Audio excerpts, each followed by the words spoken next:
Michael. Cool. Hello, my name is Michael Kripchak. Graduated Cheney High School and the U.S. Air Force Academy, and I am an Air Force veteran. And I believe in our country. I believe in its people.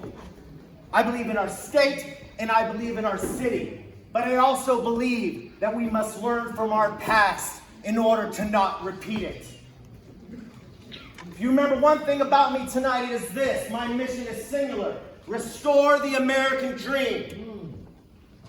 That includes helping our farmers, getting a farm bill that works for them. We have too much corporate control in our country. Capitalism is amazing. Corporatism is our problem. Your increased grocery store prices, none of it is making it down to the farmers.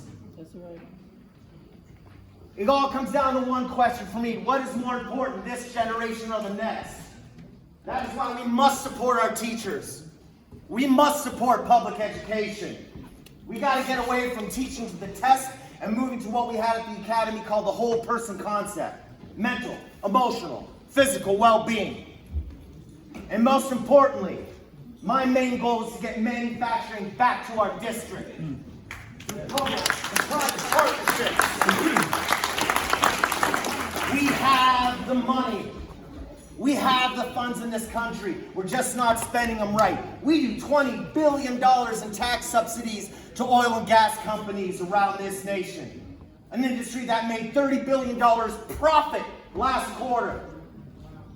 My unofficial campaign slogan is, what are we doing, people? America is the best when we are leading the way. We must not take a backseat in green tech. We must not take a back step in setting the course of this planet's future. Thank you for coming tonight. It's so important that you're here.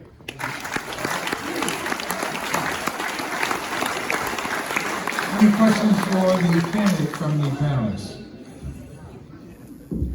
Mr. Kripchak, if elected, what would be your first priority to bring forth your vision, and would you be willing to work across the aisle to get that done? My first priority is focused on getting work done across the aisle. We have a farm bill that's supposed to be passed every 5 years, and it keeps getting kicked down the road. It's one of the biggest problems we have in our government right now. We just slough off the problem. Border problem has been developing over 4 decades, and we've done nothing to address it. And now it is what it is. My first focus, in the hopes of bringing everyone together, is to focus on the farm bill. Time and again when I speak to farmers, they're saying they're having problems handing down their farms to their next of kin. It's about passing a farmstead exemption, because if anything could bring us together as different parties, it's that. It's the farmers. And I will use that as a breachhead in order to start getting manufacturing back to our district, sir. Next question. This question is regarding immigration and labor. With global migration crisis worsening, how will you work with the state and local officials to balance immigration policy with the labor needs of local industries like agriculture and manufacturing? Okay, awesome. It's the worst kept secret in our country that a lot of agricultural workers aren't even here documented. We all know it, but we don't accept it, we don't admit to it. They're not in the system, so to speak. These are the kind of things we have to address. But I can't talk about this without talking about global warming is happening. The science is settled. It is going to get worse before it gets better. Half the reason we're having such an immigrant crisis to the south of our border is because equatorial regions are getting hit harder, they're getting hit first. It is my goal, let me rephrase that. Our farmers are our first line of diplomatic initiatives. The military is the back of the spear. The front of the spear is our farmers. And further helping our farmers, what I want to do is increase USAID efforts to south of the border. This helps stabilize these economies. It's going to kick Russia and China out from South America because they moved in as we've stepped back. And so when it comes to working with our states, first, and Springfield, don't believe none of the nonsense about what they're saying in Springfield. And they're not just migrants, these are refugees that are there because of the turmoil going on in their country, because we keep taking the back seat. So it's working with the states, It's working with our farmers, helping their economics, and then increasing aid to south of the border. And I would vote for that border bill that's sitting there gathering dust day one. Yes, sir.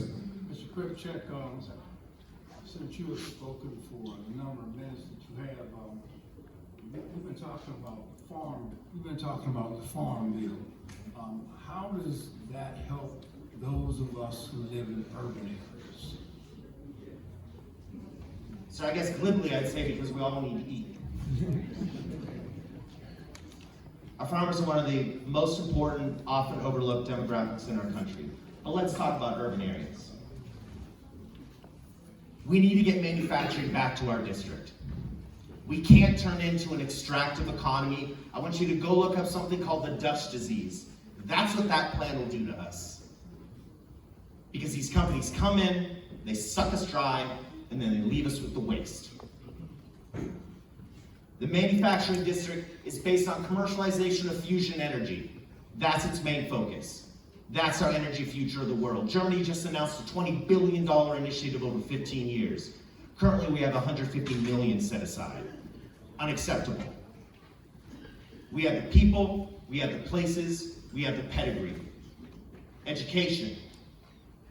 We need to increase trade school opportunities in our communities. You don't need a college degree to succeed. My plan is with union labor, get our manufacturing base going again.